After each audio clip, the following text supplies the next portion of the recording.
Cool. This dude's gangster. He's got a freaking Rolex on. It's not a Rolex. It's like a knockoff, like railroad thing. Okay, so I guess we'll just jump in, man. So we got Patrick from ADF, and I wanted to just pick your brain a little bit today about kind of where the company started, like how you got into this whole thing, and I mean, how long have you guys been in business now? Depends. Depends. I'd say probably 10 or more years now. Yeah. When did you build your first lift kit? Date wise, I have no idea. Well, actually, the first lift kit I built was in the basement of Shattuck Hall at Portland State University. What? Yeah, freaking square tube, drilled some holes, cut them at an angle, whole 9 yards. Yeah.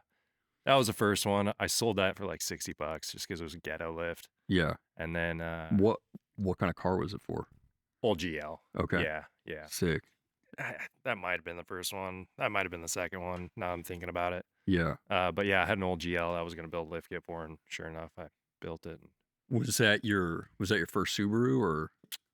No, that would have been my third Subaru at the time. My first one was like a 90 Loyal. Okay. My dad was like, "You can never have a Subaru. You're never buying a Subaru." Next thing you know, I got one for free, and so he couldn't say shit about it. Well, did you want one? Yeah. Yeah. Oh yeah, dude. Freaking all-wheel drive is just Yeah. phenomenal on those, and they last forever. What was kind of your? Because for me, I got into Subarus because I was in the snowboarding thing. What was kind of your introduction to the brand? Didn't really have an introduction. It was just like, hey, I'm kind of looking for a new car because Yeah. like a '69 Chevrolet pickup isn't very economical to drive to school every day, right? I'm getting like 5-10 miles a gallon if I'm Yeah. lucky, versus like Subaru. Shit, man. First Loyal, I got at least 30 miles a gallon in that Yeah. thing. Granted, it was a piece of junk, but it still got me to PSU every freaking day. So people probably have no idea what it's. So we're in Estacada, right? Mhm. That is this where you grew up? General area or? My family's actually originally from Estacada, Okay. like all the way back to the wagon days. Yeah. So people have Oregon Trail type Yeah. stuff, dude. Oh, yeah. Sick. Yeah. So unless somebody lives here, they're gonna have no idea what Sandy, Oregon is. I drove through Sandy thousands of times throughout the years to get up to Timberline Lodge to go snowboarding. Can you kind of explain to people like what the weather's like, what the road's like?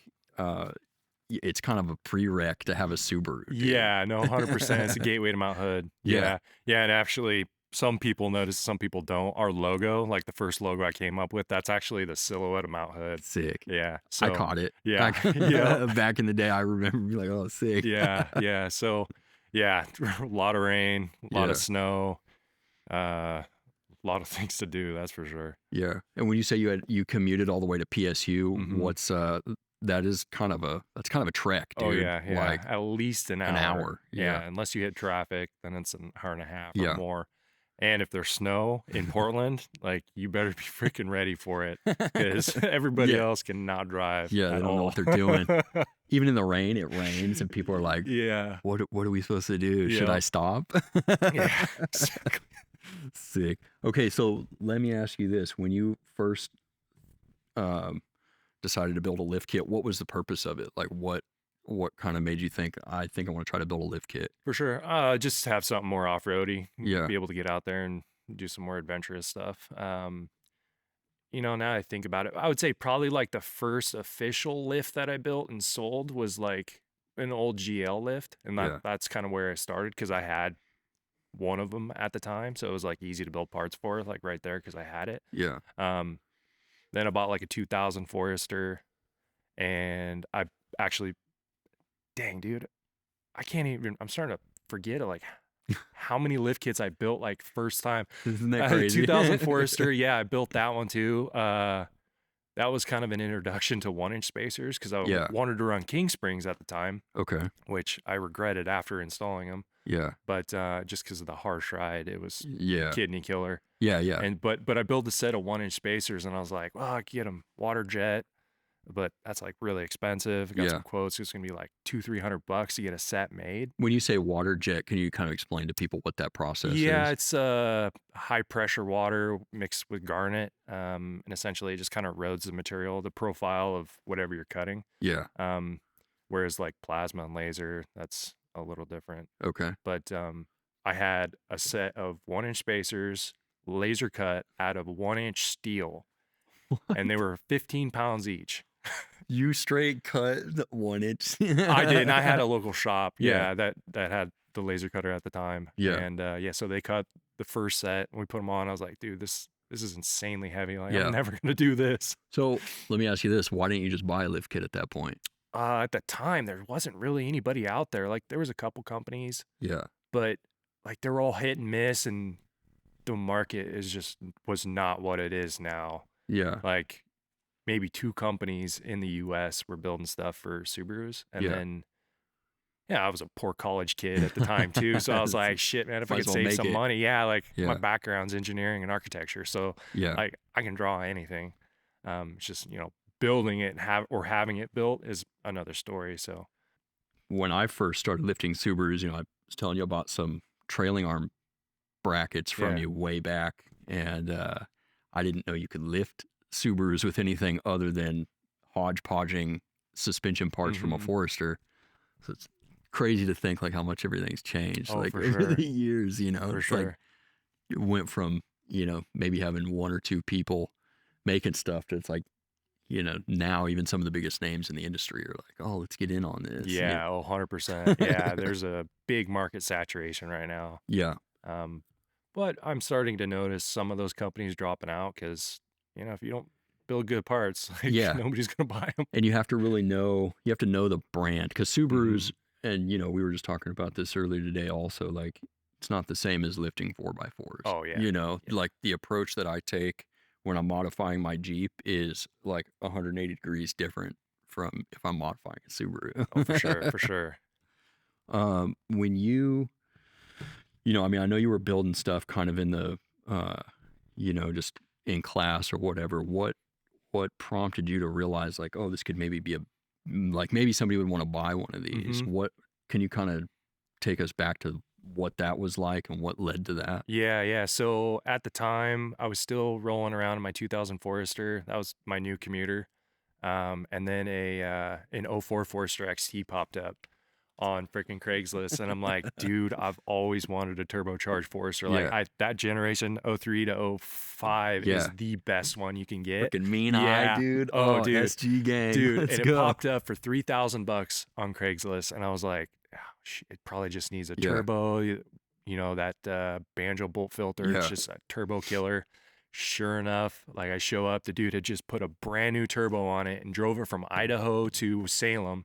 And by the time he got to Salem, turbo was already blown up. Oh no. And so he was like, dude, I just need rid of this thing. Like I've already dumped too much money into it. And I was like, $3,000 deal. Got you. Got it home, pulled the turbo out, threw an eBay TD04 on it. And then started rolling around in that. And then, dude, it wasn't like 2 weeks, 3 weeks later, another one popped up. Yeah. So I was like me, dude. I was like, man, I'll just throw another turbo in it I'll have 2 044 Forester XTs. Like, what are the odds of that? And then the period less than a month.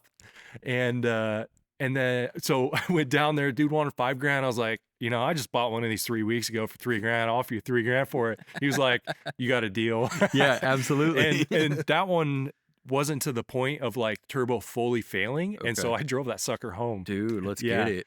What this is off topic, but what when you're talking about that banjo bolt filter, essentially it's oil starving the turbo. Is correct? That's what it fills up with particulate, carbon buildup. And it was notorious. Like the fix is just to pull it out. Yeah, exactly. Yeah. Just change your oil. And the AVCS filters too, because that'll cause other failures. But that's that valve thing, right? Yeah, it's the one that sits up on top of the heads. On top of the head, right there next to the valve cover. Yeah, okay. They switched over like AVLS or something at some point, right? I don't know anything about mechanics. I know enough how to get in trouble, that's for sure. But anyway, so I was getting back to, so after I bought that second 04 Forester, I was like, okay, well, I've built all these other kits for the old old style, I was like, man, I should probably just build a kit for like this Forester and see where it goes. So like I drew up the patterns for it, you know, made sure all the templates are correct off the top hats and whatnot. Yeah. And so I got 3 sets made for 3 lift kits. Okay. And all different or no, same thing. platform, the 03 to 08. Yeah. So just 3 sets of lift kit flanges made, right? And then Cool. I cut the tube and did all the welding and the fixturing for your camber and caster offsets. So the idea was to put one on my Forester and then sell the other 2 because I was still in school at the time. Yeah, and, dude. You know, me and my wife had been married for like barely a year at that point. So like, you know, she was working full time, like so we could pay the bills, and then I was like still going to Portland State. So like all my time was being spent there. And so I was like, shit, dude, if I could sell these 2 lift kits, like I'm freaking set. Yeah, I could pay our rent this month. Yeah, exactly. Let's go. So I built those, got those done. Ironically, those were actually welded in the basement of Shattuck Hall too. That's crazy. I was doing that for some time. Yeah. So this literally just came from you wanting to pay a couple bills because you were a college student. Oh yeah. Dude, that's so wild. Yeah. Well, and then obviously want to have a badass Subaru that's lifted and, you know, eventually I put tires on it too and made it look all aggressive. But yeah, you know, kind of a mix of like, hey, it'd be cool to make a little extra money, but then on the side I was just building my own cars. Yeah. So you I mean, you kind of started out that way. When you first thought, hey, I might be able to make some money from this, was it like I just want to make some quick cash to kind of pay the bills and fund my build, or did you actually think I want to turn this into a business? I had no idea turning it into a business at that point. And literally after those 3 lift kits, I think it only took 2 weeks to sell the other 2 that I had built. And so I was like, 2 weeks, 2 lifts. I'm like, dang, that's not bad. Yeah, so, let's go. So I like, instead of 3, I doubled it and I made 6 more. And it just kept snowballing. How are you selling these? Was this all word of mouth or? I didn't even have a website at the time. Instagram and Facebook. Okay. Like I think it was in a couple different Facebook pages, and I'd be like, hey, I got some lift kits. Yeah. And what year are we talking? Is this 12 or 13? Oh man, I'd have to look back at my oldest Instagram post. Oh, it's so hard to keep dates straight. Yeah. Well, because I remember my first lifted Subaru, I think was started in 12 or 13, and I just used Forester struts. Yeah. And then after I wanted to install bigger tires, I was like, wait a second, like these are almost touching the wheel arches. Like I need some spacers. Yep. And so it was probably 14 when I bought those. So yeah, it might have been 12, 13, 14, somewhere right in there. Yeah. And at that time, I thought you had been this established business for a long time when I first started buying parts from you.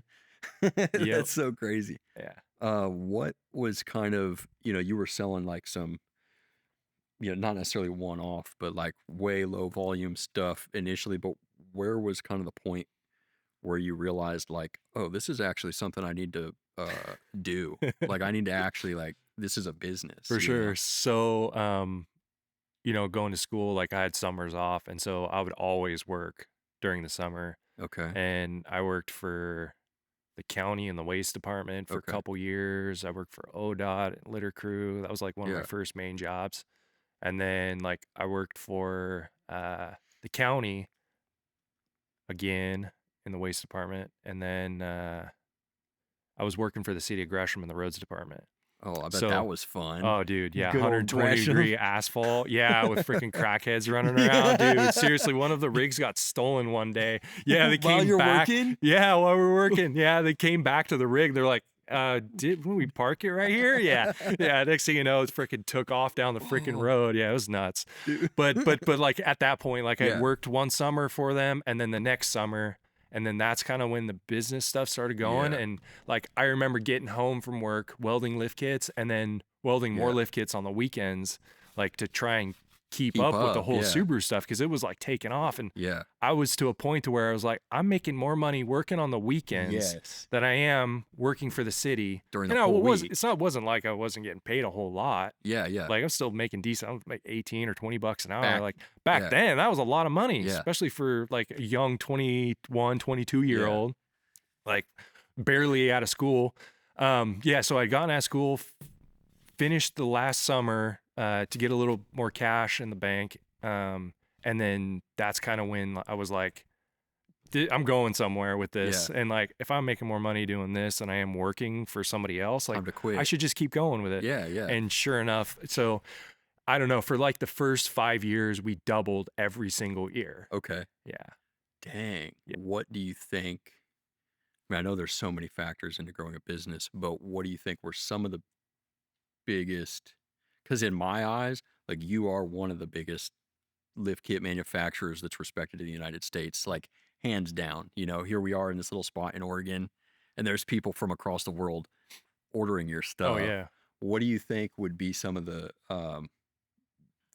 the biggest like keys to the success of you kind of growing not just the business, but like creating a brand reputation that people trust? Oh man. That's a hard question. Failure. Yeah, Yeah, failure's a big part of it. Like if you're growing a business, you are gonna fail. yeah. Yeah. You just got to be ready for it. What so when you say that, is that more along the lines of like people calling pissed off because they got something that they didn't like, or is Yeah. that like No, and more like building the products. I'd okay? say, yeah, like, dude, you have no idea how many parts we've scrapped. Yeah. Like, Oh, I've seen it some of your happens. pallets, dude. I've Yeah. seen some of your you got that bin that's just got uh scrap in it. Yeah. Yeah. Like shit happens. Like Yeah. sometimes, we get where I draw a part wrong and like send Yeah. it off to get it manufactured, laser cut, and Yeah. we get it back. I'm like, oh shit, like Yeah. I screwed up. Like it should have been like 10 Yeah. mil, not 12. Yeah. And just small things like that. And like you start learning pretty fast because those are very costly mistakes. Yeah. I don't know, just like last week, we there was there was some lift plates floating around the shop, Okay. and we had two different styles. We used to hand punch our left and rights, Okay. and then we started etching them once we got our laser in. Yeah. And so my drawings were correct on the computer, but then there was two other plates. One that obviously was like really old before we even had the laser. Okay. And then the other one was like a weird mix of like we had the laser, but the L and the R were flipped. Okay. And so like we built a batch of 300 spacers or more. Oh no. And they went to powder, all powder coated, got them back to shipping. And we're like putting them on the shelf. We're like, that's weird. These don't look like the other ones.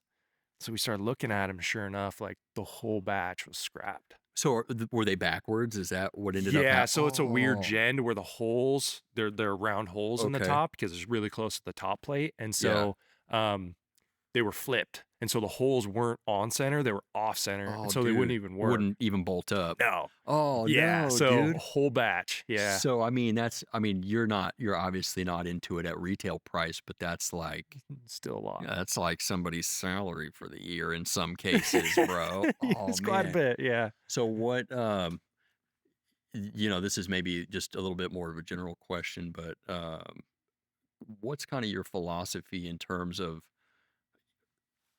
I feel like there's different types of business people. There's certain people that are like, I don't give a fudge if I got money for this. I'm going to leverage everything. I don't give a crap. How do you like when you want to expand or buy a piece of equipment, Mm-hmm. what is typically how do you typically make those decisions and manage all that? Are you the type of person that's like, I don't give a crap, I'm going to leverage everything and mortgage my house, or how do you pull the trigger on stuff like that? I am definitely a lot more the creative type and willing to push. Yeah. That's where Cody comes in. Like he's a little more level-headed. Okay. That was a word I was trying to look Oh, for. there we go. Yeah, more level-headed and slow going into making decisions. More cautious. Yeah, cautious. Yeah, There you yeah, go. yeah. There you go. But so he kind of pulls me back a little bit, which is really good for what we do. Yeah. So yeah, like I'm willing to drop 100K. Like, But are you the kind of person that's like, hey, we don't have any money for that, but let's go finance it? Or are you more are you the type of person that's like, hey, we want a reserve account mhm. of like, let's be frugal with our money, let's make do with what we can until it becomes a bottleneck, Yeah. and then we'll try to cash flow it? Yep, Or 100%. So we Okay. prefer to pay cash for everything. Cool. That being said, like we've almost paid cash for everything. The only thing we haven't is our laser and our press brake, which we Yeah. finance those, which they'll probably be paid off in 2 years, Yeah. if not less. Um, but like everything else, like our robotic welder, we paid cash for that. Awesome. Like our other press brake in the other shop, we paid cash for that. All of our Yeah. welders, cash. Like we never really went into debt, and that's probably why we're not bigger than what we could have been, is Yeah. because we didn't, you know, finance everything and have a massive load of debt. Like Yeah. throughout the years, we were always a mindset: pay cash, pay cash, pay cash, pay cash. Yeah.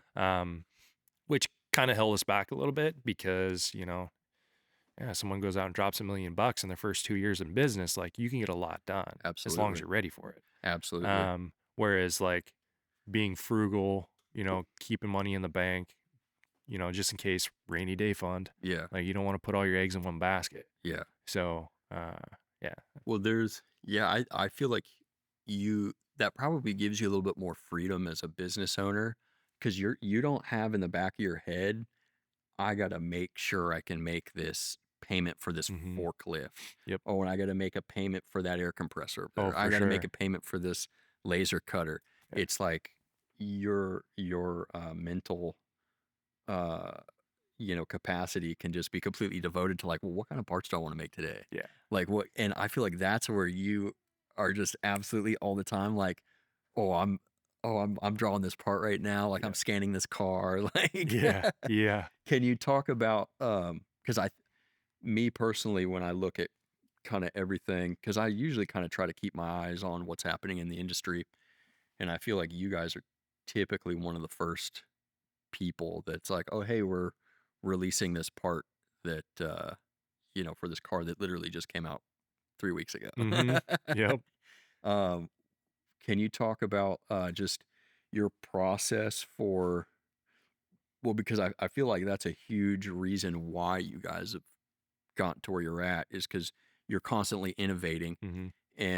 And speaking of innovation too, it's like, we were in your warehouse earlier, like, oh, you want some OG fender braces? It's like, wait, what? Like you changed them? It's like you're always like adjusting things, making Yeah. them better. Yeah. Can you kind of talk about like how that's been something that has kind of helped propel your business? Do you feel like that's sort of been the case for you? Oh, for sure. For sure. Yeah. I'll say that there's always a better way to build something. Um, you know, like our skid plates in general. Like when we first were getting them made, like they were ginormous and way oversized, and Yeah. like we could only yield so much per sheet. And Yeah. so like went back to the drawing board, redrew them, and so the higher yield per sheet that we can cut, the larger profit we can make on Yeah. that. You know, let's say a sheet's $500, and if I can fit Yeah. 3 skid plates to $500 Yeah. versus like 6 or more, Yeah. then like we're talking much bigger numbers. Yeah. So always be ready for change, because it's gonna happen. Yeah. Yeah. I want to grab something that you mentioned. Some people are going to listen to this and they're going to say, Pat is such an ass. He is trying to squeeze profit out of his products. Um, most people can't really think outside of their reality to realize that if you can make more profit on a product, what does that mean for the end consumer? Because I know how this stuff all Mhm. plays out. Can you kind of talk a little bit about what it means when you're able to save some money on production costs and maximize, like Oh literally yeah. squeeze every bit of productivity out of your resources? Mhm. Can you kind of explain like what that frees you up to do and how that benefits the consumer? Oh, for sure. Yeah. You know, the less it costs us to build a skid plate, the less we have to charge. Yeah. Like straight up. I think what people forget is like, if a company can charge less and still make money, Oh they're yeah. gonna do it. Uh-huh. Unless you're Versace or Prada, where that's kind of your business model. Like, if somebody's looking online and they're like, oh, do I want to buy $500 lift kit or the $450 lift kit? All things being equal, they're gonna buy the $450 lift kit, and Mhm. you'd rather have that money Oh yeah. than give it to the next guy. So I think, yeah, people forget that, when you're able to maximize profits, everybody wins Yeah. across the For board. sure. And that's You one know? reason why our skid plates are, I would say, better and cheaper than Yeah. everything else that's out there on the market.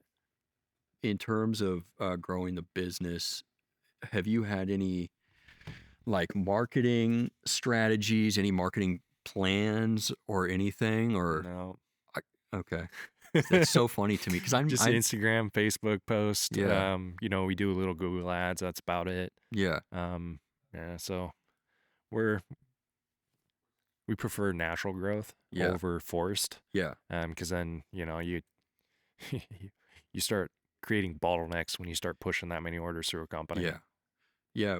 Can we actually use the word bottleneck? Can you kind of talk about because most people they have no idea when a lift kit shows up at their house, they don't really Hmm. have any clue of what goes into that process to make that. Yeah.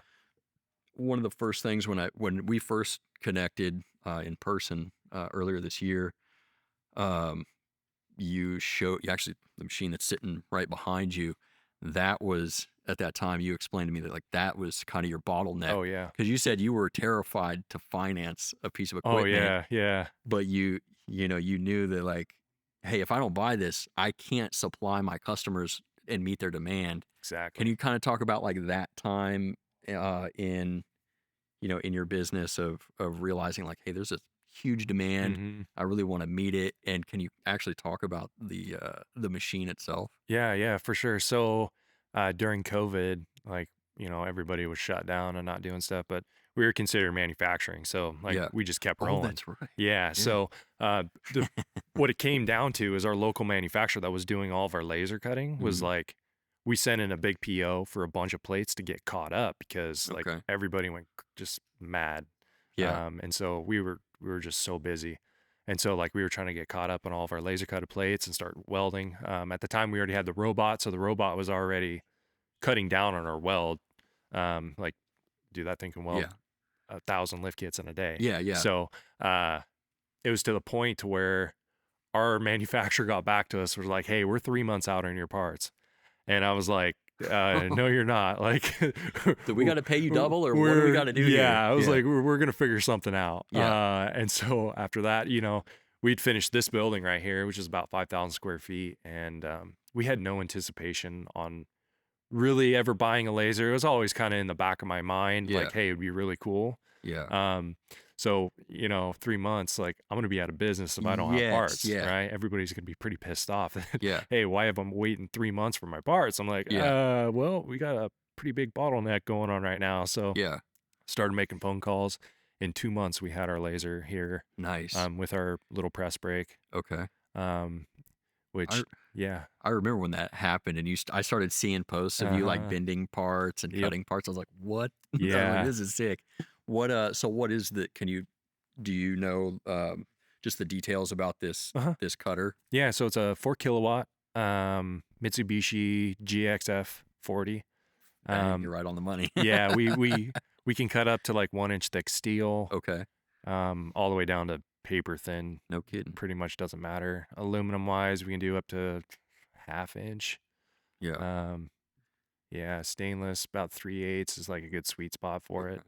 So Um, if this thing was running an 8-hour shift, how many lift kits do you think it could cut out? I don't know. Sheet probably takes. It depends on which plate we're cutting. If we're cutting tops or bottoms, because Okay. logo takes more time to cut out of the Yeah, top absolutely. plate. So an hour and a half a sheet. So and we can fit. I don't know. It's either 260 or 360 plates per sheet. So Yeah. that's a lot of lift kits in That's a a day. ton. That's enough. Yeah. That's a lot of groceries. Yeah. That's Yeah. a lot of groceries to get in those lifted Yeah. Subarus. So yeah, you probably fit 8 sheets Yeah. a day, if not more. Like depends on what we're running. Okay. Yeah. Dude, yeah, that's a buttload of volume. Yeah. Yeah. And the nice thing about this laser too, it's got two tables on it. Okay. So while you're unloading one sheet, like It it can can still already be be cutting the other okay. sheet, right? So it's got some efficiency right there. Yeah. And probably next year we're going to be making a pretty big upgrade on it to where it's fully automated, so Okay. it'll unload and load itself. The fact that you're able to crank out so many parts with such a small team, Hmm. can you kind of explain how you're able to do that? For sure, automation. Like anytime we run into a bottleneck, like we will sit down and figure out how to get rid of it. Yeah. Like Probably our biggest bottleneck back in the day was welding. Yeah. We could only weld so many parts a day by hand. Like we had 2 welders Yeah. and we were running them as much as we could. Like got to a point to where we were just tired of rotating the parts. So we got a rotary table. Okay. And so we dropped the part on and we had it set up on like a swivel and a switch. Okay. So we'd rotate that in, hit a button, and it comes up and moves.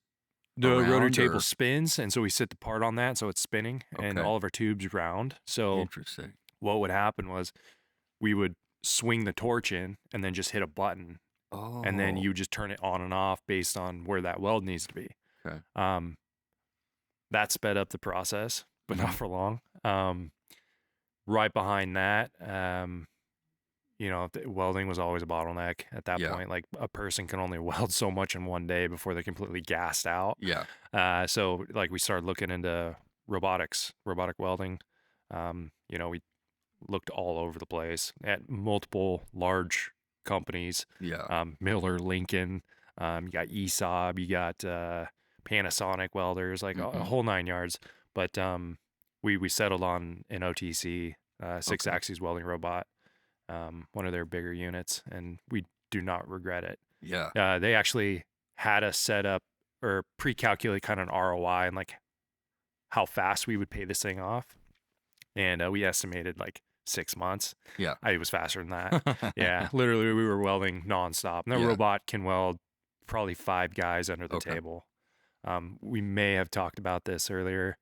But as far as like, oh, automation's bad, like you're taking people's jobs.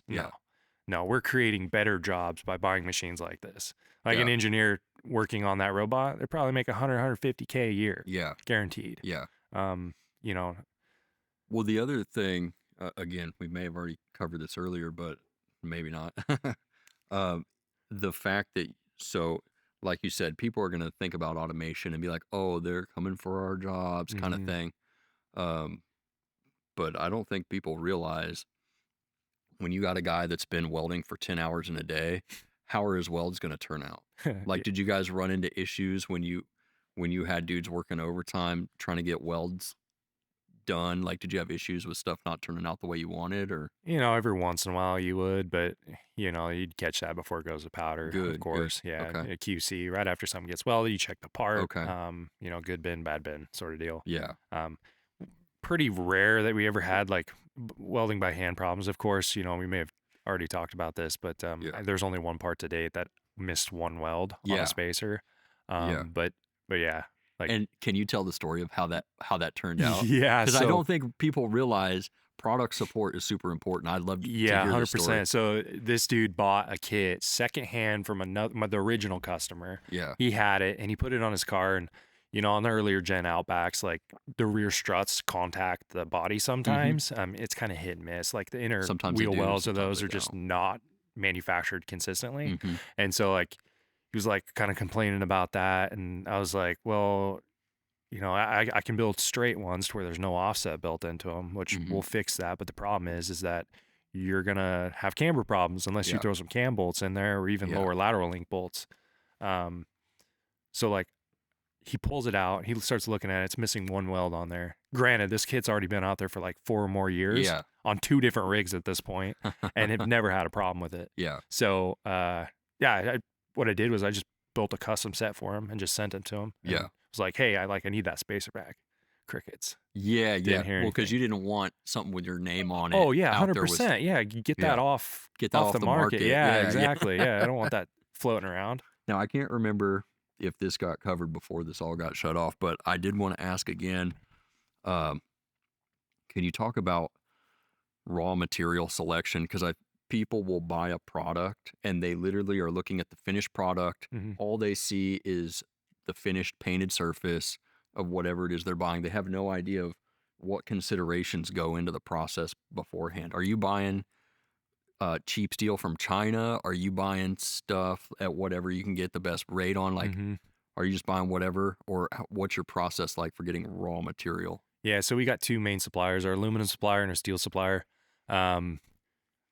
all of our aluminum is domestically sourced, Cool. so it's all made here in the States.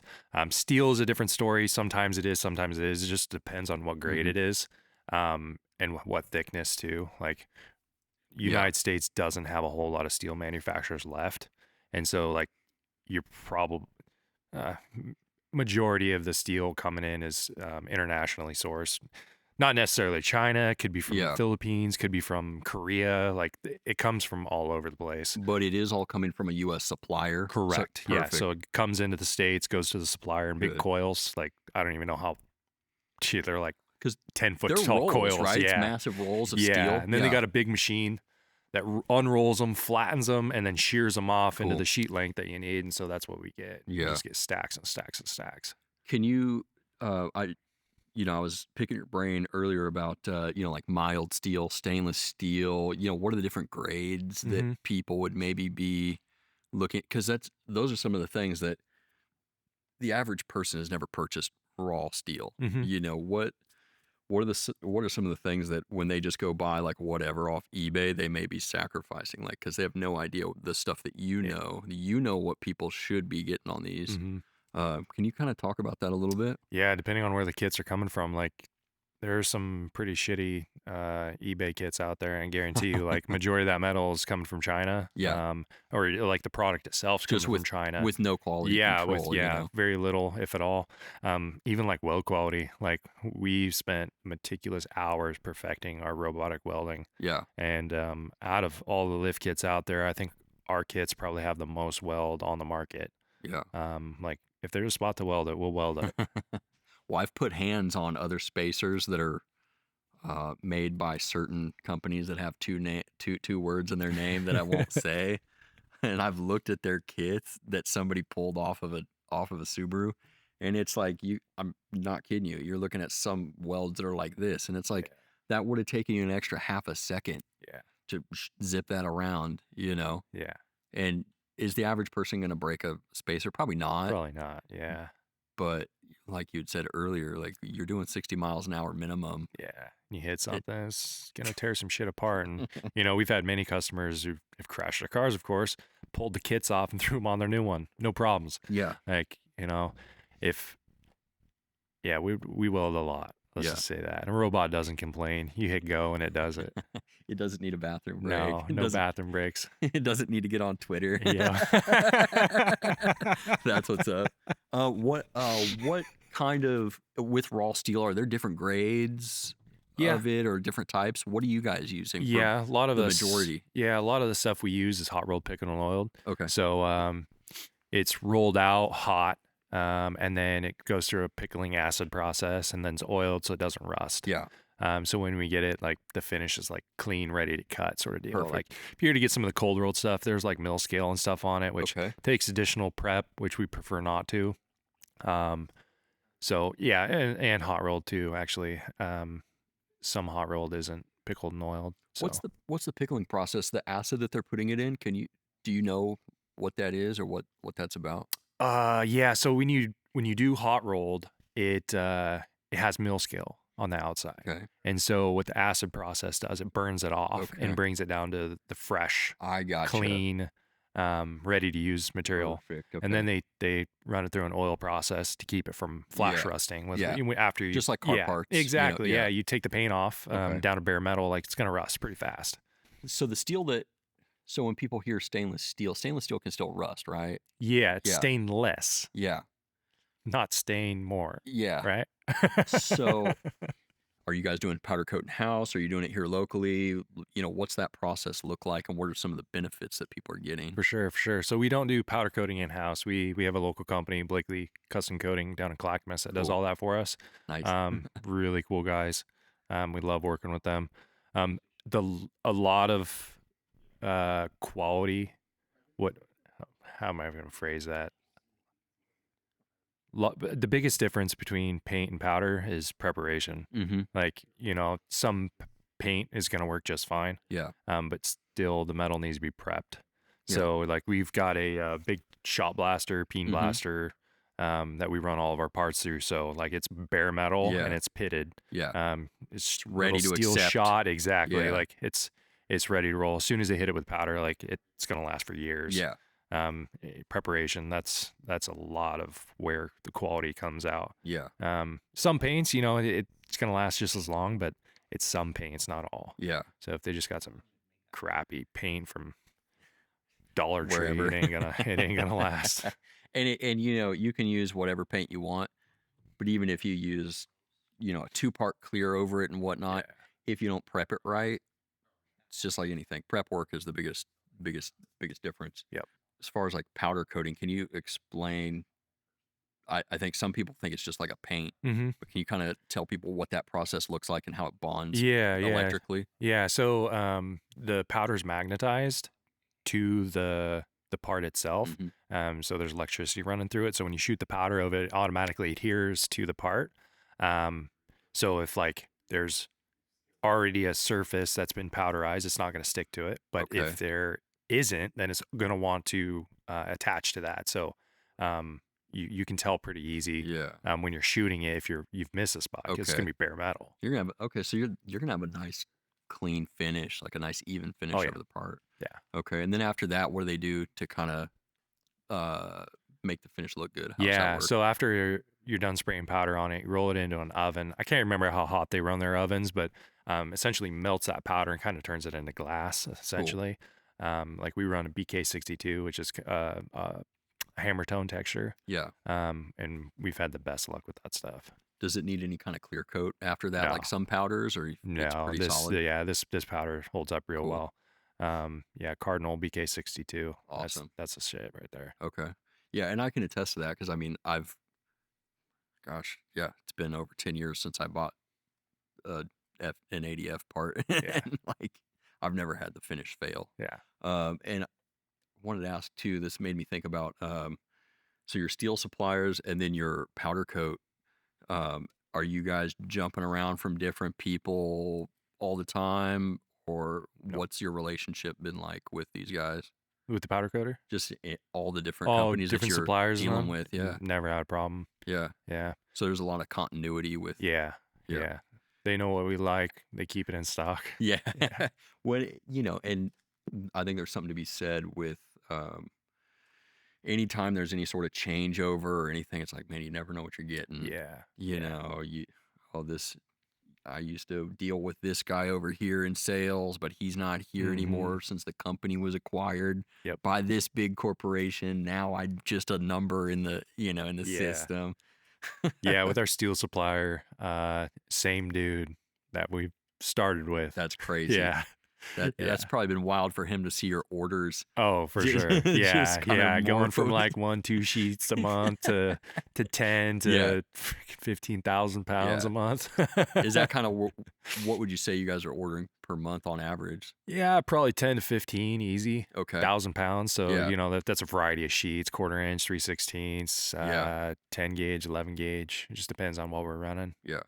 This might be a little bit out of order, but on that note, can you kind of tell people about your lift kits? Are you running like you're obviously not running 1/4 inch? You know, some of these like knockoff brands. Again, people look at it, it looks like a lift kit, but what thickness are you using? And you know, what was kind of your approach to deciding what thicknesses to run? Yeah. So we run 3/16 on all of our lift kits. You know, there's some other companies out there running 1/4 inch thick, and it's not even quarter; it's metric. I don't even Yeesh. know what it comes out to, but it's not much of a difference. Yeah. As far as strength wise, like I said, our kits have been on the market longer than a lot of these other companies, Yeah. and have never had a problem. Yeah. I got to a Facebook argument the other day with somebody in one of the groups. He said something about like, you know, oh, you need to be spacing the subframe on all Subaru, and we were talking about like a pre-multi-link. I was like, you don't need to space it for 2 inches. That's stupid. No. And he was, you know, he's like, oh, these companies just want your money. That's why they're. I was like, wait, they'd make more money if they were selling you subframe spacers. Exactly. And I was like, the biggest names in the industry don't space subframes on the old McPherson Yeah. lifts. Yep. And he was like, well, I highly doubt that ADF is testing all their stuff Dude. 30, 60,000 miles. I was like, well, I have over 100,000 miles collectively on all these lift kits. Yeah. And it's no problem, Oh, dude. yeah. Like, Yeah. So the majority of our Subarus have over 250,000 miles on them. Yeah. You personally? Or just, Oh man, I've got or are you all talking in general, like yeah. Between me and my brother, like all of it. Well, Yeah. except for the new Wilderness that we got. Yeah, yeah. That's still only got like 30,000 on it, but Okay. that's 30,000 miles just in that Outback. Yeah, and that's since a we new bought it. car. Yeah, it's brand new. Yeah. Well, mostly brand new. How Couple many years. how many CV axles have you replaced? 0. Mm-hmm. Yeah. See. Yeah. I don't know what I'm doing. Right. Yeah, that dude was saying that specifically about ADF, and Yeah. I wanted to be like, I don't know, I'll ask him next week. Yeah. Oh yeah. I didn't say that. Like I but- said, 250,000 miles on Yeah. almost every one of my Subarus. All of them have been lifted 100,000 at 100,000 miles and up. So Yeah. that's 150K per car. Yeah, I think my current Subaru that's lifted has got probably 50,000 miles on it since I've been running your lift on it. Have there ever been any challenges that you've run into in terms of, I want to build this thing, but I'm having a hard, like, have you run into any issues acquiring certain materials that you need for what you want to do? Yeah, during COVID, it was probably the worst. Our aluminum supplier never had problems with our steel supplier because they, yeah, I take that back. I guess they kind of had some small little glitches that were like a couple weeks out because they're still waiting for the rail cars to come in. Okay. Whereas our aluminum supplier, like we burn a lot of 3/16 aluminum for all of our skid plates. Yeah. And they were having problems getting it in. And when we buy that's aluminum, like we're buying 30 to 60 sheets at a run. Massive amounts. Not only for current production, but for future production too, because I want that stuff on the floor. Like my brother tells me, hey, we're out of this skid plate. I can have them run in 10 minutes. Oh, no kidding. Yeah. And then run through forming. Like literally, I could have them to him same day. Really? If he Across tells me town, early enough. Just right there Boom, at the end of done. the day. Yep. So somebody orders it, it can get shipped out within the next couple days. Yeah. Dude, that's awesome. Yeah. And I think we talked about this, but since you were talking about, skid plates and, stamping them out real quick, I haven't seen your prices jump like crazy. People don't just randomly decide they want to raise prices. What does that look like for the end consumer when you're able to get the most for your money? How does that kind of translate to the end user? For sure. So it keeps our costs down a lot. Even during COVID, like we were to a point before we had bought our laser and press brake. We're like, hey, like I had posted a video, like shit's just not cheap right now. Like our material, I think we're paying $2.50 a pound. Okay. At one point for steel, and now that's a lot. Yeah. Versus 50. Like yeah. when prices triple, quadruple, like you need to start pumping some brakes or figure something out. So at the time, like we didn't have the laser, and then we got the laser in. We started rerun the numbers, and we were like, with the laser and cutting out the outsourcing of all of our laser cutting, our forming, it was like we're still at the same amount as we were before COVID. Yeah, your margins are all still good. Yeah, we brought it all back in house as a thing. So we cut out another middleman. Yeah. Lost that. And Which I'm down for creating jobs, but it's like the end consumer doesn't need to be paying somebody else's bills. They need to get their parts for something they can afford. Exactly. And like all of our prices for lift kits, skid plates, and everything are relatively the same, sometimes even a little cheaper than some other manufacturers out there. Yeah. Like I know how much I can make that skid plate for, which means I know how much they're making it. Yeah, exactly. Minus their supplier. Yeah. Whoever's supplying them those laser cut parts, like I know how much. Yeah. I want to ask you about, I got so many product questions, but can you kind of talk a little bit about if we can just transition it more into product knowledge and that type of thing. What are, I guess, if nobody was familiar with your brand and, nobody knew you and nobody was really that knowledgeable and they said, hey, why should I buy a lift kit from you versus, Mr. eBay, El Cheapo over here. Yeah. What would you say are some of the biggest things that set your lift kits apart from the other stuff that's out there. Yeah, for sure. Quality and customer service for sure. Yeah. Those are the two big things that we roll by. Not only that, like experience. Like Yeah. we've built a lot of lift kits. Yeah. Um, you know, starting all the way back to the old GLs, like geometry wise, like I'm pretty knowledgeable with this Subaru suspension geometry. Yeah. Not very many other guys are to my standard. I hate to Yeah. toot my own horn. It makes me Yeah. sound like an asshole, but I think you've earned it. yeah. I think there's enough cars running your lift kits. Yeah. I think you've earned the title. Yeah. I think the fact that your guys' stuff is so plug and play, you could get the same results with a straight flat spacer if you went and got extra, camber bolts, but now you got to tell your alignment guy, hey, I got 2 camber bolts in this strut. And they're going to be like, what in the world is this? Yeah. Or you could just get a kit that's made right, Yeah.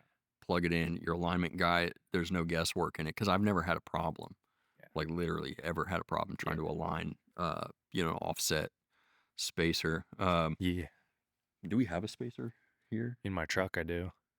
You got one laying around? Not over here. Wrong shop for that. It's all Okay, in the no welding worries. shop.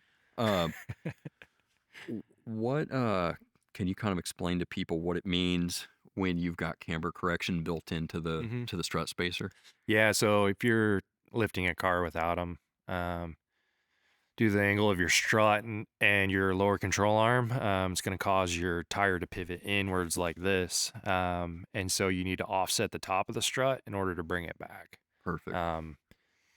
Some random amount of degrees or whatever, proprietary information. Yeah. So what you're doing basically, in some cases, are you wedging some of the spacers a little bit, or is it all just offsets? All just offsets. Okay. Yeah. So the top of and I've got a video where I show your lift kits versus some of the other stuff that's out there, where people can see like the way that the top and the bottom don't line up to kind of create that. And yeah, that's such a simple thing that unless you were spending time and money with R&D, you'd just be like, oh, just put a block in there, it'll space it, no problem. Yeah. So yeah, I think that's a huge thing for me. Like, never had an issue getting them aligned. The people at the alignment shop never piss at me at all. They're like, what the hell is this thing? But they never have a problem getting it in spec. Yeah. The only time we ever see problems with our lift kits is 1, they installed it wrong. 2, the alignment shop doesn't know what the fuck they're doing. Yeah. Does that seem to be an issue pretty regularly with people going into alignment shop? 1 out of 10, probably. Yeah. They'll call me like, hey, they say they can't get the camber back in. I was like, send me a alignment sheet. I'll look at it. Ironically, their alignment camber specs are same before and after, so which means they didn't touch anything. Do anything. Yeah. They probably didn't know there was even a cam bolt in there. Yeah. That's so irritating, because then the customer thinks it's your fault. Yeah, exactly. And I'm like, no, dude. Like, I don't think there's anybody else in the industry that I've seen, because I love seeing your like in the office posts where you're scanning stuff. Can you talk about the production process for new parts and kind of like the R&D? Are you just making stuff up and sending it out there? Are you actually like getting these cars in-house and producing parts? Like, how does that whole process work? Yeah, for you for guys? sure. So we prefer to just buy them ourselves, like a brand new car, and get it in here and do all R&D. Sometimes it doesn't work because you can only have so many cars. Yeah. Otherwise, I'd be buying one once a year. You got 9 right now or something, exactly, right? Exactly. So like our Outback, like it came in, we got it, we started skid plates. Like we don't use cardboard anymore for designing. It just does not make sense. We invested a heavy amount of money into a 3D laser scanner. Yeah. And so the process of that, pull the factory skid plate off, scan it, locate where mounting locations are, the side plastic clips and stuff. And typically if I'm like on it real hard, like I can have a prototype done in less than 3 hours. Crazy. On the car. And that's something that some knockoff brand in China, they're not going to be doing that. Yeah. They're not going to have access to that stuff. And I think that's been I've always enjoyed looking at your posts, your stories where you're like, oh, brand new 20, back when like the Crosstrek Wilderness, first came out. I think you got your hands on one from somebody, and we're Oh, the scanning out 18, the the. brand new 18. Is that what one Was you're that talking about? okay? Maybe that's what it Yeah, was. I can't yeah. remember. That was before we were in this building. Okay. That was some years ago. Yeah, actually, set it up to where there was a local dealer out in Portland area, Okay. and I had known one of the sales guys there. Okay. And he was getting ready to pick up a kit for his Outback. I started talking to him. He's like, "Do you want to get an 18?" And I was like, "Yeah." And so, like 1 week later, like I had a brand new 18 in the What? shop building a lift kit for it. Sick. And then we took it to Big Northwest Subaru show, Okay. and it was in our booth, one of the first lifted 18 cross tracks in the world. Dude, that's crazy. Yeah. And you're able to crank all these accessories out because you made that investment. Yeah. Like all your Molly panel stuff, Yeah. I'm always so stoked when you put that stuff out. Yeah. It's like, because it's the little things like that that just give, being able to organize your build, have things clean. It's especially for those of us that are a little bit OCD with stuff. It's like, Yeah. oh, nice. 100%. Yeah. The first one I built, as far as the molly rack stuff goes, was probably 2018. Okay. Maybe even older than that. Okay. But there's a company out there, or I was on one of the Facebook pages, Yeah. and someone was like, "Oh, can anybody build something like this?" And like snapshotted a picture of like a Rago Fab Okay. molly Is that out panel. of a Jeep? Forerunners. Build or They're okay, a lot okay. into the Toyota stuff. Okay, I got you. And I was like, "Damn, that is freaking cool." So I was Yeah. like, took a tape measure out to my Forester. I'm like, this is before our scanner, Yeah. and took some dimensions, went and started catting. Within like a couple hours, I had a freaking prototype up, and I put it in the window. I was Let's like, go. "This is sick." I'm like, "I know where I'm going next." That's so Yep. sick. Dude, it's stuff like that it's just cool. And I also own a Jeep, like a Mhm. lifted Jeep. And I'd say you and maybe one other company are really out there pushing the market Oh, for yeah. Subarus Yeah. in order to bring us stuff that was typically only available to Jeep people. Yeah. And granted, we're never really going to be doing the same stuff that people are doing in, fully equipped 4x4s. But just being able to have like molly racks, different kinds of sway bar options, things to extend our, like I run your I broke them. Front end. Well, I didn't break You your broke your part. I factory. broke my end link. Yeah. That's a whole different story. But like I'm running your sway bar extensions, Yeah. things like that. Yeah. It's like, oh, I can still run like, sway bars thanks to this little like $50 part. This is sick. I love it. What do you think are some of the most because I'm guessing you nerd out on this shit. You probably nerd out on this stuff and you love it. What do you think is there something or some different aspects of your products or the design or, anything to do with your products that you feel it's maybe overlooked by the average person? I don't know. A lot of our skid plates, I put a lot of time into designing those. The side gusset flanges that we put on those freaking really beefs them up. Most people don't even realize it until they. It adds more structural rigidity. Oh, yeah, to for sure. to it. For sure. Yeah, and there's not a lot of other companies out there doing it. Is there anybody else doing it? I don't. Maybe one, but they're new. Okay. I banged the dog piss out of my ADF skid plate. SG, yeah. Yeah. Probably would have bent it in any other case because, what we're talking about is how the sides, you put, what is that called? A brake? Flange. Okay. I would call it that's what inventor perfect. term I uses gotcha. as a flange. Yeah. But what that does is it adds like you would have to bend that aluminum like in its I mean I'm sure you could explain that better than I can, but adds just like I would say it more than doubles the durability of that part of the skid plate by if far. Not more. Yeah. When I first installed your skid plate, I remember thinking like, oh, this is going to be a bitch and a half to get this hardware up here to hold it in place, which actually wasn't that bad. You just line it up, eyeball it, make sure it's good. Yep. What I noticed was, and I'm sure you got other things that you would maybe want to brag about with your parts. Some of my other experiences with skid plates, I like having, welded spacers. I like that. But I will say that when I bent mine, when I started beating the skid plate up, Yeah. when the spacers are affixed to the plate, and that was something I never thought of Mm-hmm. until I uh, was thinking about it a little bit. You don't have any problem. You just put them back up there, and it'll still go right into the Yeah. body. Yeah. The biggest thing is, we don't weld the spacers on, one, because there can be so much play in between bodies, so we slot the holes. So Oh, I didn't think if about we that. weld those spacers on there, they can't adjust for it. Yeah. Some guys use rubber washers on Mm-hmm. top of that to keep them in there, or Yeah. I think they're called crown washers, Okay. to lock them into place and keep them from I falling out. gotcha. Yeah, and not only that, like that spacer itself is thicker than anyone else's on the Yeah. market. So Yeah, it's not a tiny little. Is that yeah, 1/4 inch maybe on a lot of them? yeah, I'm trying to remember. Maybe even 1/8 Yeah, inch. it's thicker. It's quarter. Okay. Yeah, yeah, Okay. yeah. It's 1/4 inch thick wall. Yeah.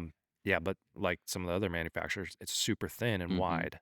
And what happens is, what I've seen, as soon as you whack it or hit it, like it's Oh, it'll pushing that tube punch. around the capture nut, making Punches it right more to the. prone to pulling into that spacer.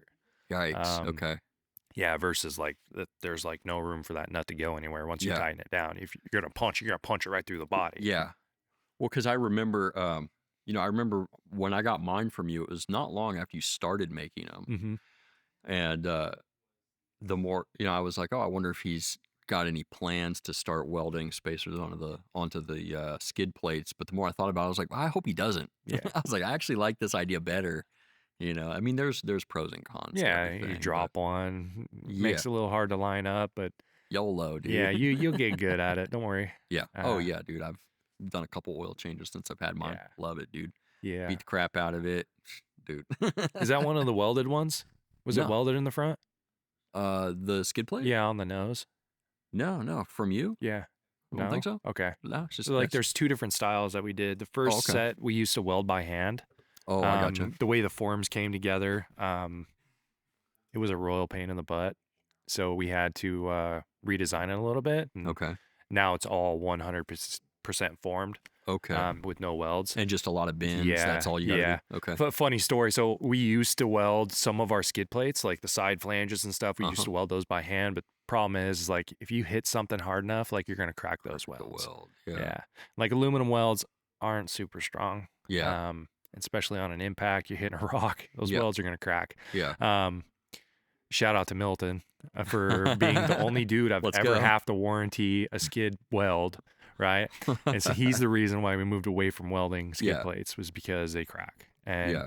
not just our skid plates. I've had other customers reach out to me with Yeah. some other companies that, oh, my welds are broken. I'm like, well, like it is off road, so Well, that's uh, that's the nature of the game. Dude. yeah. Like you're gonna break Yeah, stuff. and so Milton sent his in, and I was like, he ain't breaking this one again. So I Yeah. welded it I ground out the Okay. weld all the way back down to bare metal, welded it again, and then flipped it over and welded it on the inside Yeah. as well. So it's double welded. Mm-hmm. And I told him if it breaks again, there's no warranty, because it looked like a pop can after he was done with it. He's just Yeah. a rock bouncer. Yeah. Full throttle. Milton. So I've seen some people really, really like bang on their Subarus. I'd say Milton, and for those of you that don't know, it's Silver Bullet XV, Yeah. right? Yeah. Yeah. He's one of the few people that actually, like, I see people all the time talk about like, oh yeah, I'm just as good as a 4x4. He's like one of the few people where I'm like, whoa, you're getting into like deep Yeah. territory with this thing. Yeah. He does not give a fudge. Yep. It's Yep. pretty sick. When in doubt, floor it out.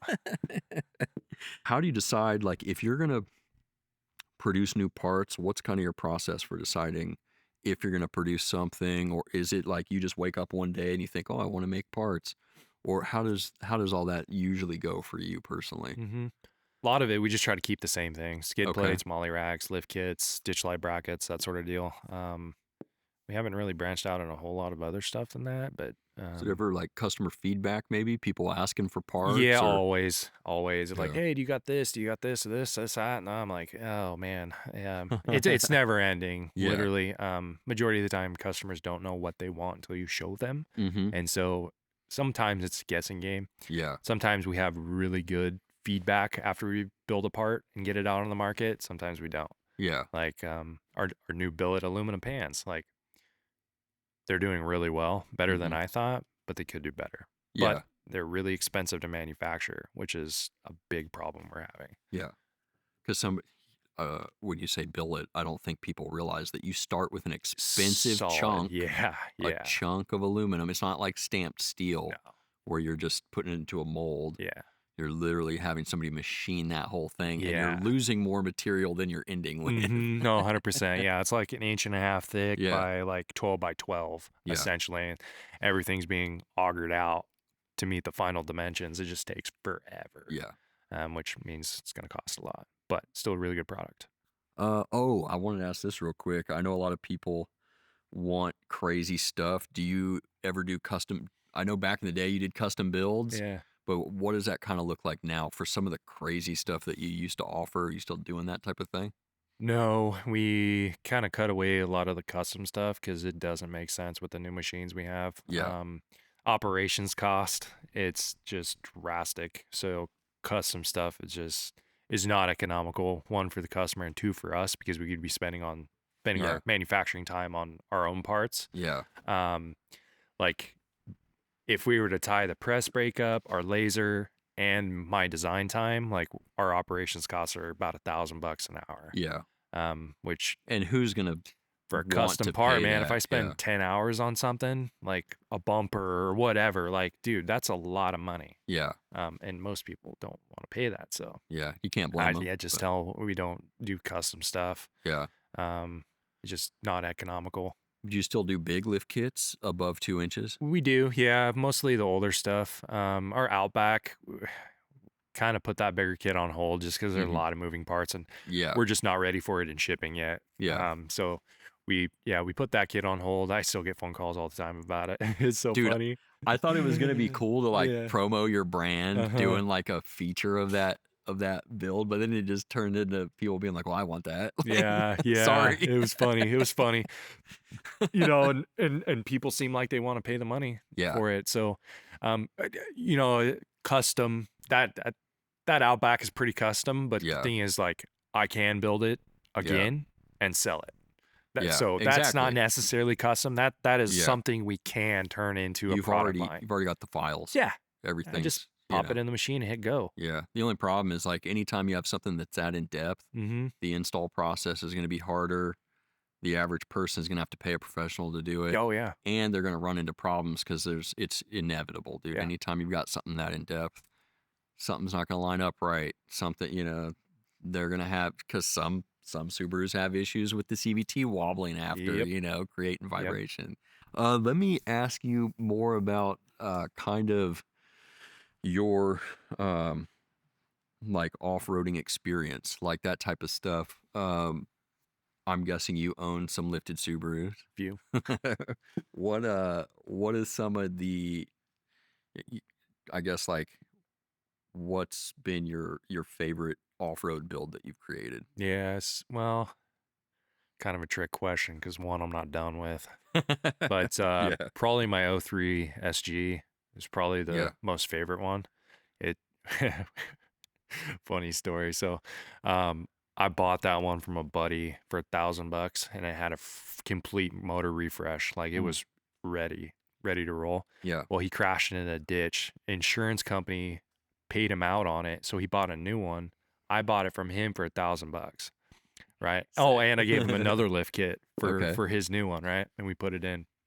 So kind of a win-win. That car's been passed around many times. Yeah. We used to call her Cookie Oh. because everybody got to drive that car. It was just like the backup Yeah. POS that just Yeah. it was smashed. Yeah. Like You don't have it anymore, right? oh, I do. You still- She's sitting out It front. is the yeah, silver one? yeah, Okay. yeah. During the big fires of 2020, Yeah. she threw a rod. Oh no. Yeah, so Okay, so is that the infamous like split transmission? yeah. Yeah, so can you Sh- some people will know this. I Uh-huh. wasn't there for this. Yeah. What happened with that? Yeah, so West Coast Subaru Show. I can't remember which one. 18 maybe? 18, yeah. I think it was the last one they had, but yeah, we were in the mud pit moshing around pretty hard, and there was one really big dirt pile and then one smaller one with like a crack in the center of it, and I had already been romping on it pretty hard. I was coming around, going a little too fast, and I hit right between both those piles, came out 4 tires off the ground, flooring it. I hit the ground, and all I hear is a bam. Oh, Next thing you know, people are waving their hands in there, acting like I'm gonna catch on fire. Because tranny fluid's flammable, right? yeah, dude. But I popped the hood. And I'm like, that's weird. She's not going into gear and not moving. It looks fine. It looks fine.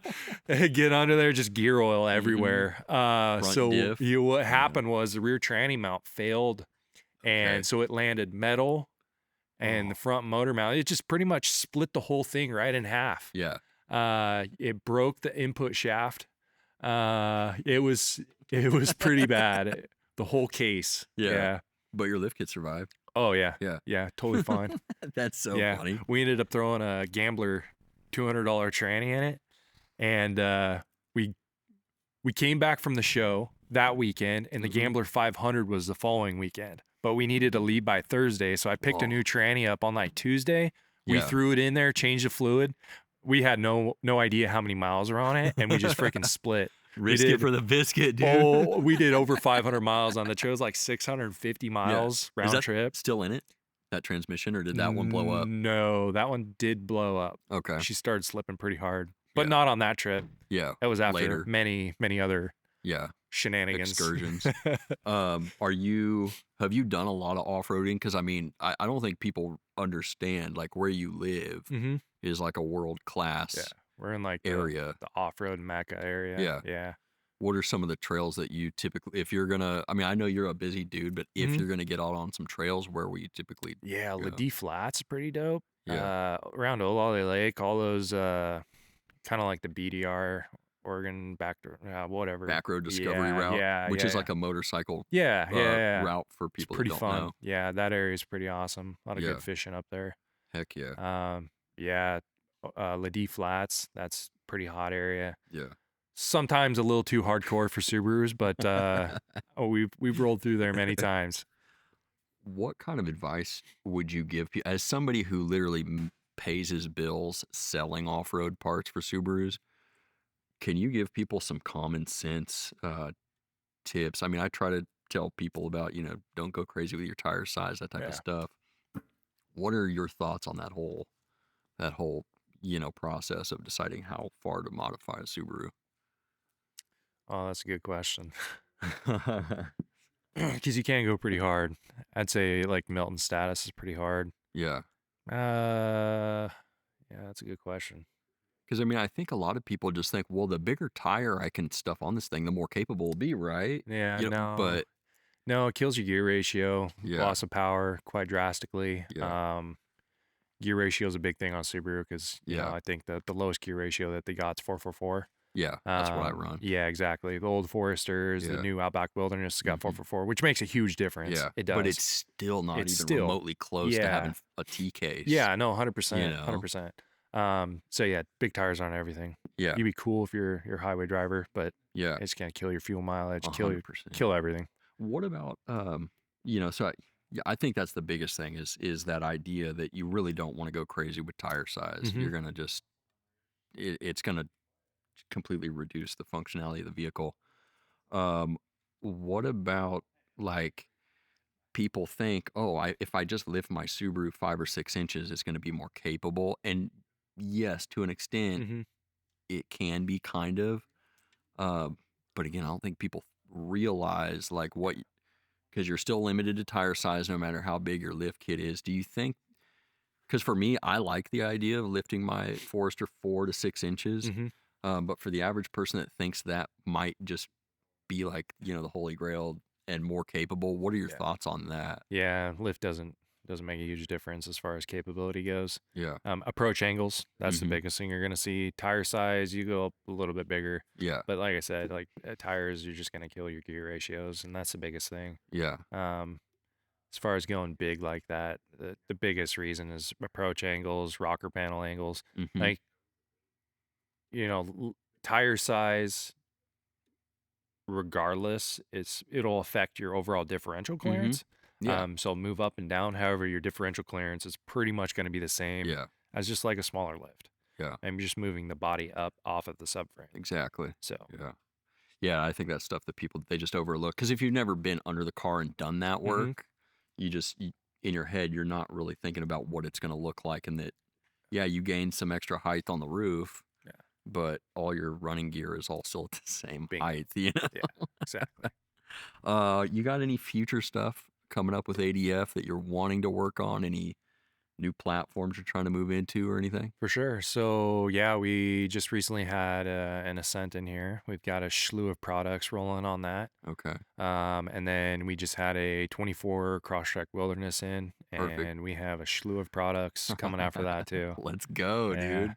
I was originally waiting for the new Crosstrek Wilderness to come out, but then that was postponed. And so they're going to keep making the 2024 Crosstrek Wilderness Okay. through this year. And then like just last month, I believe they released the new Outback, which has changed, and then the new Crosstrek, which has changed a little bit. Okay. And but they still have the Forester. Okay. So the 2025 Forester, we're probably gonna pick one of those three, one of those two or three up. We'll see. Okay. We'll see how it goes. Dude, let's go. Yeah. Your economy lifts, can you kind of explain how you guys are able to, I mean, because what are they, $299 right now in 2025 numbers, which is crazy for, what, 1.5 inch? Yeah, 1.5 inch for front and then 1 inch rear. Yeah. Can you kind of explain what the difference between the economy lift and just a traditional ADF, like full-blown lift kit is? For sure. Yeah, so the economy lift is kind of a lift and level. Yeah. So like a lot of the newer Subarus, they fixed what they messed up years ago with a saggy bum. Dude, Yeah, I hate that. right? I always notice that. Well, there were some competitors starting to come out with new lifts that were like 2 inch front and 1 inch rear, and it was not just exacerbating thought out properly, right? Because if you have a 1 inch in the rear, you can get away without needing the multi-link spacers. Yeah.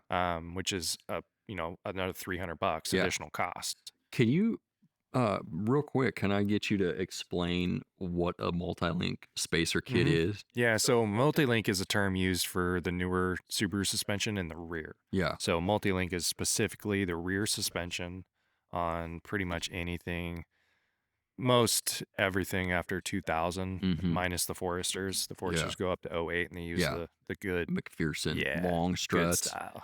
Yeah.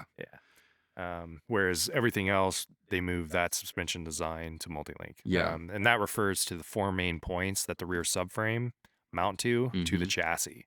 And those 4 points are spread over a larger area, making the drive a little better.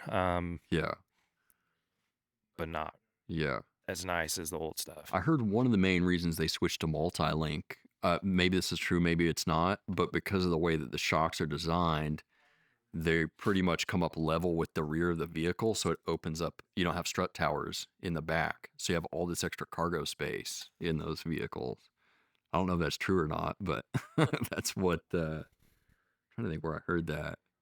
That might be part of the case because, on the Foresters, that rear strut tower is pretty beefy. Yeah. And it does come a long ways up into the cab. So I could see some of that. But a lot of that could be negated by just smaller springs, diameters, and change the struts a little bit. Yeah. But yeah. What's the purpose of doing a multi-link spacer? What's the main reason that people do that? Yeah, it's to help correct the rear geometry in the rear. Otherwise, if you were just to throw strut spacers in there, 1.5, 2 inch, whatever, your camber toe is going to be jacked up. You're sort of caster, but your tire is going to be shoved forwards on the wheel well because that's its range of motion down the trailing arm. And what those multi-link spacers do, it just brings everything back to stock geometry. Perfect. Which Subarus, they like stock geometry. Yeah, so I think a lot of people think that and it probably does alleviate this a little bit, but people think it's done specifically for axle angle. Is that true or not true? No, in the rear it doesn't matter a whole lot. Yeah. Rear axles, the most problem when we see axle problems is in the front. Yeah. because not only are they moving up and down, they're also moving left and right. Yeah, as you're And turning. when you're turning, Yeah. whereas the rear, it's mostly just up and down. Yeah. Okay. So very, very rare do we see rear axle problems. Yeah. So with your economy lifts, you're able to eliminate the need for that $300 multi-link spacer because you're not quite going all the way up in the rear. Exactly. Okay. And then 1.5 inches at the front is Yeah. about the max you want to go on these newer generations. Yeah. So we see longer CV joint life with the 1.5 in the front. That's why we didn't offer a 2-inch in the front. Yeah. Because, you know, once you get up to those larger sizes, like you start seeing more axle wear. Yeah. Yeah. Yeah. You do get to a point where you're really like maxing it out. And it's like, okay, yeah, you got an extra half inch of lift, but like, what good did that do you? And now you just dropped your CV life by 20K or whatever. Easy. Which I think the CV axle thing is overblown. I think most people aren't checking their boots. That's my opinion. I don't think anybody ever checks their boots. Then they get dirt and sand inside the boot and it blows apart. Then they go buy part store axles and those blow apart. It's like a cycle. Yep, 100%. Some people like those lifetime warranties, but when you're changing them out once a good. week, like I'm good, dude. OEM for life, bro. Yep. What are some of the most common issues that people may experience after they lift a Subaru? What are some of the things that they can look out for and some of the things that they can do just to make sure they get the most life out of their components and things like that? For sure. Notorious wobble Yeah. is a pretty common one. Most of the time we see that if we go over 1.5 inches on the newer generation. But we offer an anti-wobble insert. It's a polyurethane urethane rubber. Okay. That we pour in-house. We designed specifically off the Subaru mounts. Yeah. It just fills the void in the backside of the transmission mount. Perfect. And 99% of the time gets rid of it. Granted, the 1% of guys that are probably lifted too much, they're still gonna see some of it, but not as much as without it. Yeah. Because what happens is those axles start wobbling around inside the cups, causing the transmission to kind of hop up and down. I gotcha. That's a lot of what the wobble people are seeing. And so by filling that void and stiffening up the drivetrain, just less movement. Okay. Yeah. And it seems like that's a hit or miss issue. It's like some people have it, some people never experience it. Yeah. It's like, what? Yeah, and we've actually seen this with stock cars, non-lifted, like right off the lot. Okay. So, the wobble can be called many different things. Some people say it's like a shutter. Yeah. And like stock right off the lot, we've seen it happen. Majority of the time, it's equated to axles. Okay. And sometimes it can be bad, even right off the lot. Oh yeah. Right out of the 100%. box. It's hit and miss. Okay, so I know you've invested a ton of money. You've got lots of experience with, just manufacturing in general. Now you've got probably one of the most comprehensive setups in the entire industry. Have you, I don't know, you like branched out and had other people request that you build their parts, or how has that opened you up at all to any opportunities of that nature at all or anything? Absolutely. So after we got the laser and got it all set up, started obviously learning how to build our own parts from scratch, laser cutting and whatnot. We realized that our laser was sitting and our press brake was sitting sometimes weeks on end. Yeah. Which isn't very economical. Like we cut all our parts in a week if we wanted to. Yeah. So, I threw this out there to one company. And then by word of mouth, we're up to probably 10 to 15 different clients that we're manufacturing all of their parts for now. And some of these are going to be names that people would know. We're obviously not going to for sure name anybody, but so I mean, you're building same parts industry. Yeah. And then some outside of not even Subaru related or not even car related. Wide range of manufacturing. Well, I think it speaks volumes to kind of, like you said earlier, like we're not new to this. Like we know what we're doing. Yeah. We've got the R&D time. Like people think we're playing games out here, but I think it kind of, just speaks to just the level of experience that you really do have. For sure. Do you feel like it's, has it been challenging to kind of pull in some of these other, parts and clients? Have you run into any like challenges at all? Or? No, It's really just that easy. it's that easy. No kidding. Okay. Yeah. And I'd say some people may ask, well, why are they going to you? Yeah. and not going to like some other manufacturer, like where they did come from, and now they're coming to us. Is we offer something they can't. Yeah. Like I design all of our parts in house.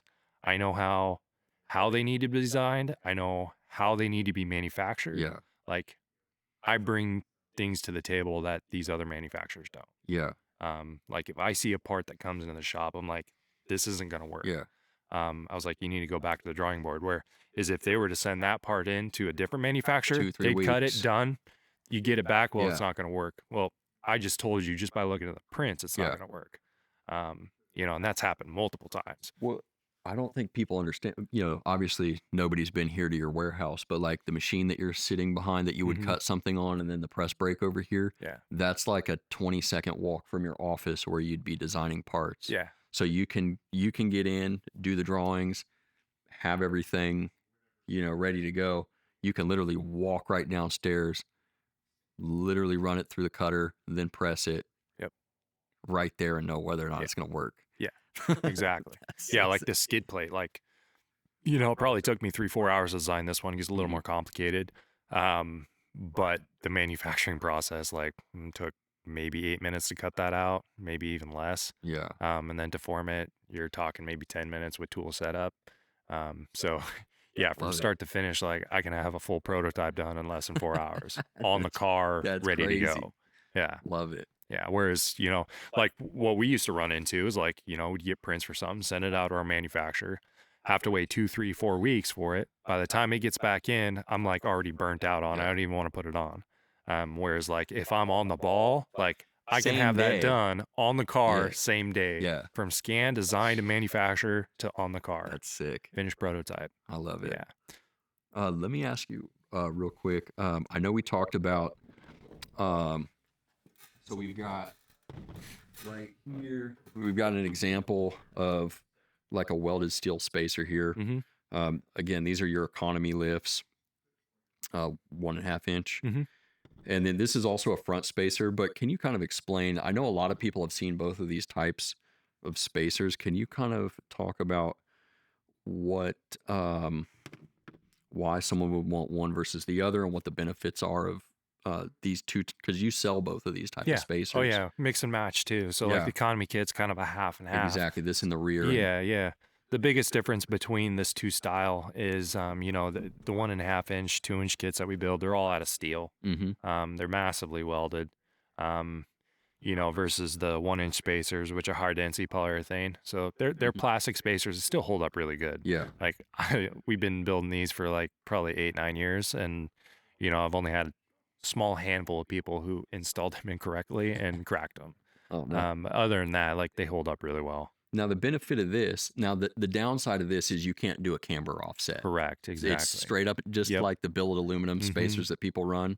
So there's no way to do an offset like with what people would see on a spacer like this. Correct, exactly. So you could probably really only go up to this size, which is 1 inch. But what's the upside of something like this? Cost. Yeah. Yeah, it's about half the cost, if not a little less than a steel kit. You know, and they're still kind of expensive, but you know that's one product we don't build in house. You know, we've looked into it, but the ROI on a machine to router them out, it's just not there. Yeah. We looked into injection molding them. Okay. The tooling for injection molds, the ROI is like 3 or 4 or 5 years. Oh, which, fudge. Yeah, it's just not there. So we just keep rolling. We don't. Yeah. We probably do more steel kits than we do 1 inch, but you know, there's a vast majority of people. Hey, I just need 1 inch. Yeah. Like I don't need any more, nothing crazy. Yeah. So that's why we keep selling them. Perfect. Because people still want them. And with something like this, you can still correct camber with the factory camber bolt. Yeah. Okay. 1 inch is about the max you can do with the factory cam. I know for some people a suspension lift is the right thing. I don't personally run one. I don't see any need to. I know there's some people that are going to benefit from that. Can you kind of give like a, 30,000 foot view of that whole landscape of the suspension lift versus spacer lift debate that goes on in the Subaru community? For sure. Yeah. So, you know, if you're talking suspension, there's only a couple companies out there making suspension for these. The biggest thing is down travel. Like that's the only thing. That's the only thing you gain. Yeah.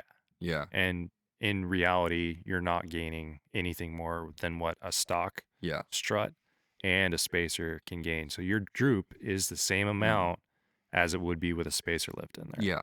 Yeah.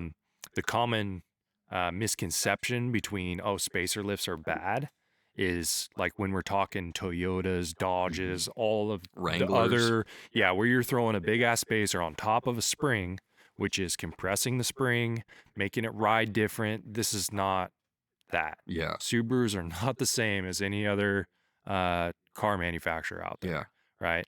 You know, we throw these spacers on top of the top hat, does not affect where the spring sits. Yeah. All it does pushes the suspension down, Yeah. gaining your lift. Ride quality remains the same. Handling remains the same. You're just 1.5, 2 inches taller than stock. Yeah. You know, the cost difference between the two, like majority lift kits, $500-600 for like a full set. And that's a full kit. Yeah, it's like a full kit. Yeah, yeah. and you're talking like suspension. You're like over 1,000, 2,000, 3,000, depending on how far you're really going to go with it. In our opinion, on the newer platforms, front control arms, the rear suspension design, it's not designed for max travel. Yeah. You gain a little bit of up travel, essentially with, you know, some maybe a little different if they're pushing it, and you know you're gonna see problems. But front control arms can only handle so much down travel. Before they break. Yeah, and they contact the subframe, that front subframe part, at least right on there. my vehicle. Yeah. Even on the newer ones, there's a stamped steel piece that sits up underneath the control arm. I know exactly what you're talking about. It slides down and it's going to come in contact with your control arm. And technically, you may gain some sort of suspension benefit from it, but it's so minuscule. And some people may need that. Some people may need that, but like, who cares about up? In my opinion, if you need that down travel in addition to the up travel for it to really be beneficial for you. Yeah, no. Otherwise, you're gonna roll your shit. Yeah. So how they do it is, you know, figure a stock strut, right? They add 1 inch, or probably even less to this point. 1 inch. They make the body of the strut 1 inch longer, right?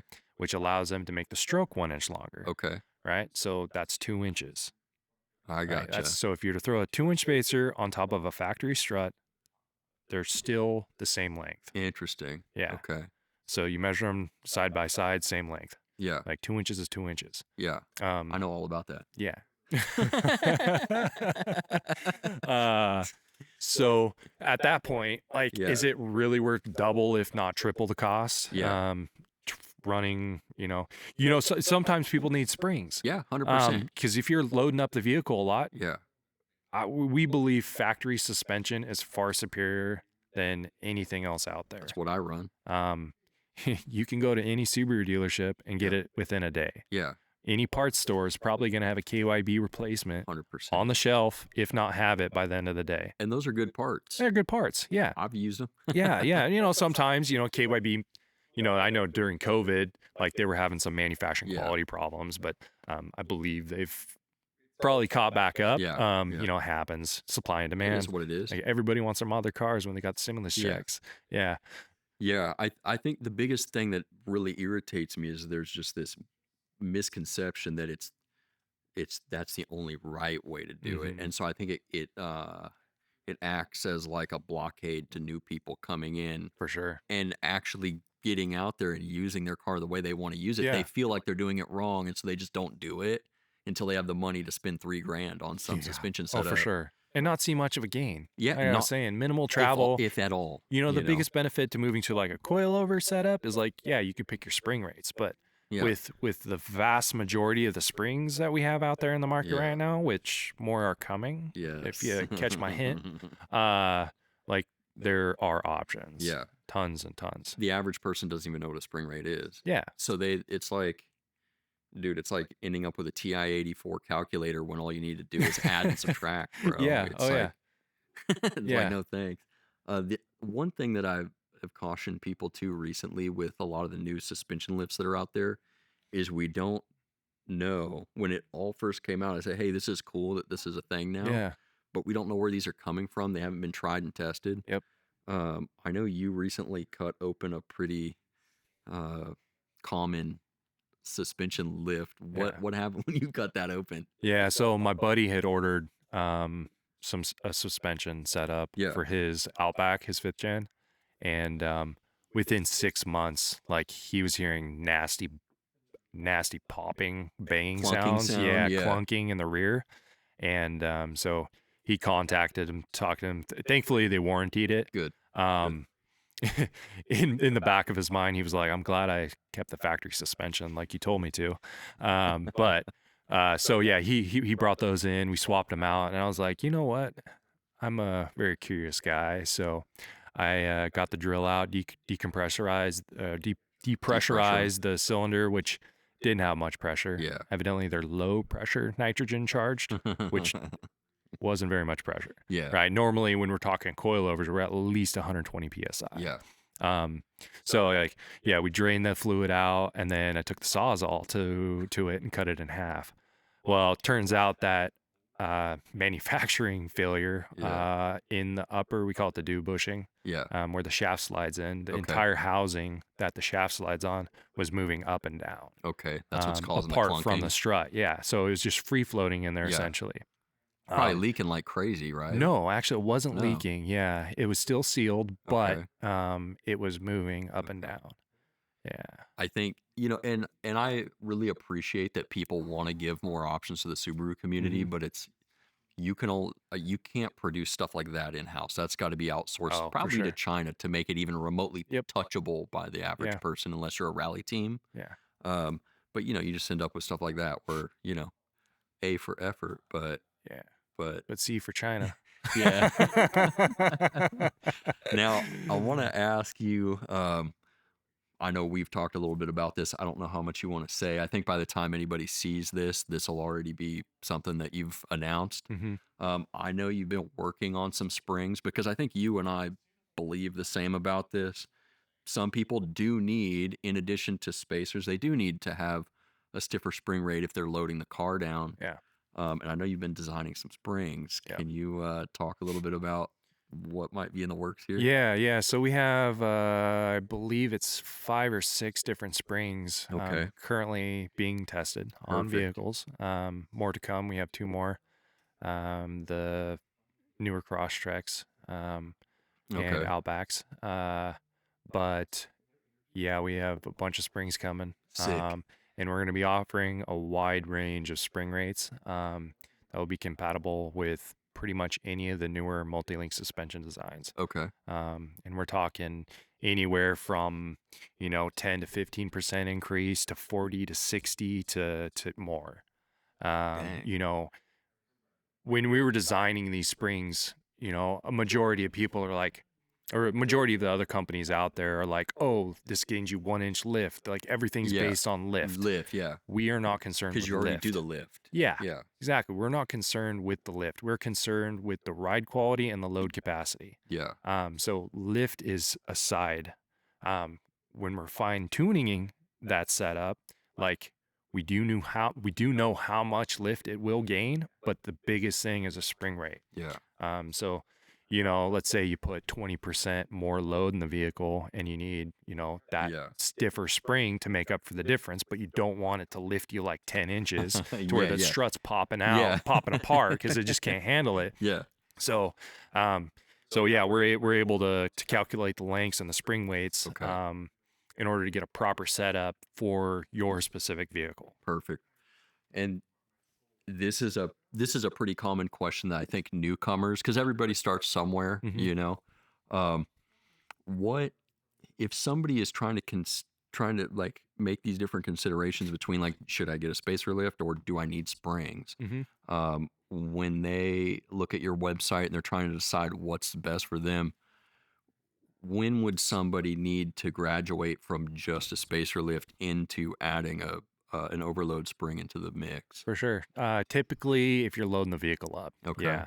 Yeah. So we do offer multiple heights in the rear spacers, which do accommodate for some weight because, we're making it longer. Yeah. So it can count for 50, 80 Yeah. pounds, depending on the size.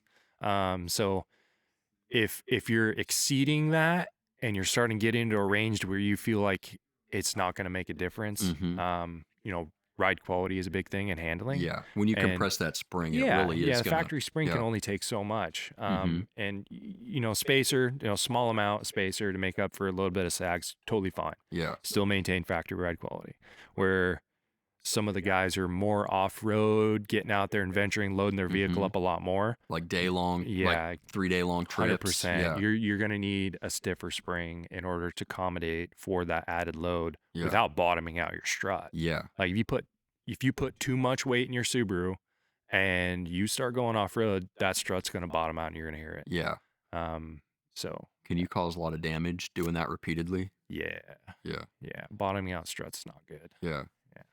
I know this is related to a different issue, but you said somebody shot a strut through the strut mount Yeah. up through the unibody. Yeah.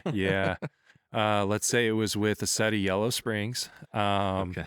and the lifted ones too. And what happened was he went with some cheap KYB or Monroe top hats. Yeah. And then I believe due to the additional spring rate and the lift Yeah. being fully compressed at the time and then going to full extension, it pretty much just shot the strut bearing right out of the top hat and shoved it up through the fender. Yeah.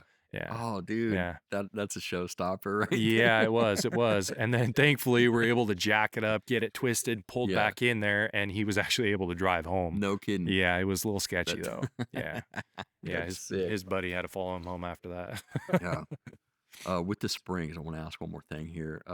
What you've been making lift kits for a decade. Mm-hmm. What caused you to finally say, "Hey, I want to venture into this"? Yeah, for sure. So load. Yeah. Yeah, that's the biggest thing. You know, not only that, I would say probably the biggest thing that pushed me is after we bought our Wilderness Outback, it has a higher spring rate than the stock Mm-hmm. Outbacks, but it's still super soft. Okay. Maybe a little And- more for daily driving Yeah, than you would want. exactly. And so the new spring we designed for that one is about 20% stiffer than stock, and it Okay. rides amazing. Heck yeah. Yeah, Oh, I love that. yeah. Yeah. Dude, I think that's everything, man.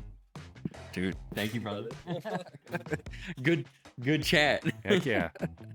Right on, man. Thanks for doing this. Yeah, no problem. Thanks for coming out. Oh man, my pleasure.